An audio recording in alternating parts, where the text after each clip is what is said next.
تبارك الذي بيده الملك وهو على كل شيء قدير الذي خلق الموت والحياة ليبلوكم أيكم أحسن عملا وهو العزيز الغفور الذي خلق 7 سماوات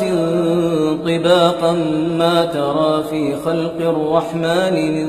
تفاوت فارجع البصر هل ترى من فطور ثم ارجع البصر كرتين ينقلب إليك البصر خاسئا وهو حسير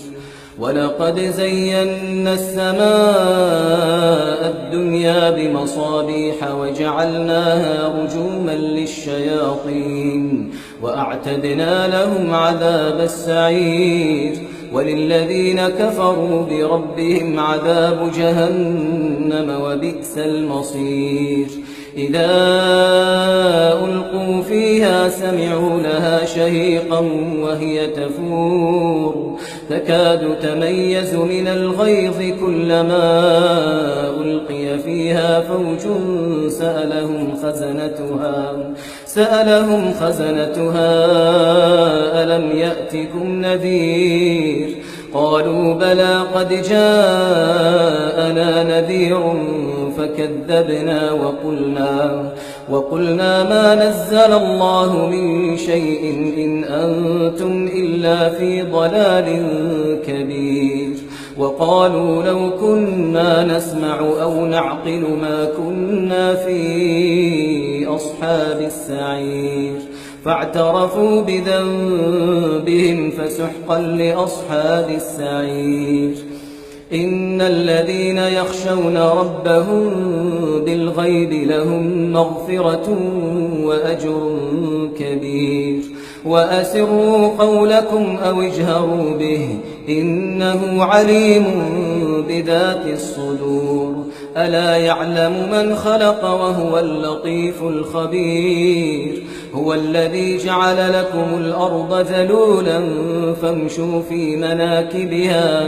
فامشوا في مناكبها وكلوا من رزقه وإليه النشور أأمنتم من في السماء أن يخسف بكم الأرض فإذا هي تمور أم أمنتم من في السماء أن يرسل عليكم حاصبا فستعلمون كيف نذير ولقد كذب الذين من قبلهم فكيف كان نكير أولم يروا إلى الطير فوقهم صافات ويقبضن ما يمسكهن إلا الرحمن إنه بكل شيء بصير أمن هذا الذي هو جند لكم ينصركم من دون الرحمن إن الكافرون إلا في غرور أمن هذا الذي يرزقكم إن أمسك رزقه بل لجوا في عتو ونفور أفمن يمشي مكبا على وجهه أهدى